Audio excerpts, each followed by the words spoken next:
அதுவும் பாத்தீங்கன்னா அந்த குளோபல் வார்மிங், வெயில், இப்போ உங்களுக்கே தெரியும் இந்த வருஷம் வெயில் கிளைமேட்லாம் எப்படி மாறி இருக்குன்னு. சோ ஒரு கொஞ்சமாச்சு ஒரு ஆல்டர்னேட்டிவ் ஃபார் பிளாஸ்டிக், மண்ணில் போட்டா மக்கற மாதிரி ஒரு இப்போ தலைமுறைகள் ஓகே, அடுத்த தலைமுறை எப்படி நமக்கு தெரியாது, அடுத்த தலைமுறையாச்சும் நல்ல தலைமுறையா வாக்கு நாங்கள் ஆசைப்படுறோம். ஸோ அதனால தான் எங்களோட முயற்சி இதுதான் நாங்கள் பண்ணிக்கிட்டோம்.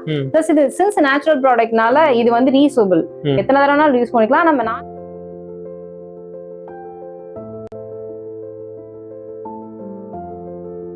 அக்கா வணக்கம்க்கா. வணக்கம். உங்களோட பெயர், அப்புறம் நீங்க எங்கேருந்து வரீங்க ஃபர்ஸ்ட் அறிமுகப்படுத்துங்க. என் பேர் தர்ஷனா. நான் வந்து அரலாவோட கோஃபவுண்டர். நாங்கள் வந்து bamboo craft and manufacturing and training unit ரெண்டுமே நாங்கள் மதுரையில் புல்லூத்து யூனிட்ல நாங்கள் பண்ணிட்டு இருக்கோம். சரி, ஓகே. இப்போ நீங்கள் ஸ்டார்ட் பண்ணி இப்போ எவ்வளோ இயர்ஸ் ஆகுதுங்கக்கா? நாங்கள் ஆக்சுவலி இது வந்து ஸ்டார்ட் பண்ணது கொரோனா டைமில். ஸோ அதை அப்படியே நாங்கள் வந்து டான்ஸ் சீட் ஃபண்ட் வாங்கி ஒவ்வொரு ப்ராடக்டாக போய் பேம்பு லீஃப்டிங்கிற ஒரு ப்ராடக்ட் நாங்கள் பண்ண ஆரம்பித்தோம். ஸோ அதுலேருந்து நாங்கள் அப்படியே வெல்வர்ஸ்ட் ஆகி இத்தனை ப்ராடக்ட்ஸ் நீங்கள் பார்த்துட்டு இருக்கீங்க இல்லையா. ஸோ பேம்புல கப்பு, ஜக்கு, வாட்டர் பாட்டில் ஃபுல்லாக ஈகோ ஃப்ரெண்ட்லி ப்ராடக்ட்ஸ் நாங்கள் வந்து மோர் தென் 120